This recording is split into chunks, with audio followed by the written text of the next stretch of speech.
Welcome back to the 2-Minute Updates, the Bob Davis podcasts. Here's the deal. Lots to talk about this morning on Davis and Emmer. Let me just tell you. Let me check my little sheet. Let me check the run sheet, the special run sheet here for the show. First of all, I do want to mention this. We are going to talk to Senator Norm Coleman at 7:08 this morning. That should be interesting because I'm going to ask him about moderates.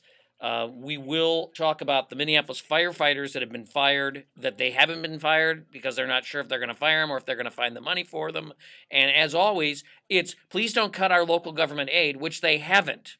It's just that their local government aid is not increasing. Do you get that? And so what have we done? We've made an example of the firefighters. And poor Mayor Coleman in St. Paul had to do his address in a restaurant that was all torn down because it went broke in downtown St. Paul. And he talked about how they're struggling because of the state legislature cutting their money, and they can't pass that on. They have to raise taxes. 6%, Tom? 6%. So we're 6.5. Tom at this point is literally going through the St. Paul city budget, as you can see on his computer. What they'll give you. And, again, trying to figure out where they spend the money is the biggest problem. But my thing is in Minneapolis, for example, how many studies have they done on transit or on bike trails? Okay, those are the questions you've got to be asking, is where could they spend the money differently?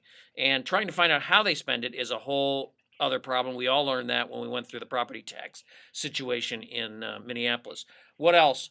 We'll get into the Obama bus tour with the $1 million bulletproof bus, which doesn't have any markings on it and looks like Secret Service going down the highway. We'll talk about that. He got into a fight with Tea Party people at some event in Iowa. I guess the Cannon Falls thing yesterday was great. We'll talk about that, and we'll talk about Rick Perry, as we promised, and much, much more. John Michelson's Top 5. Join us at 6 at Twin Cities News Talk, 11:30 a.m. and 103.5 FM. More updates on the FM frequencies coming soon, so stay with us.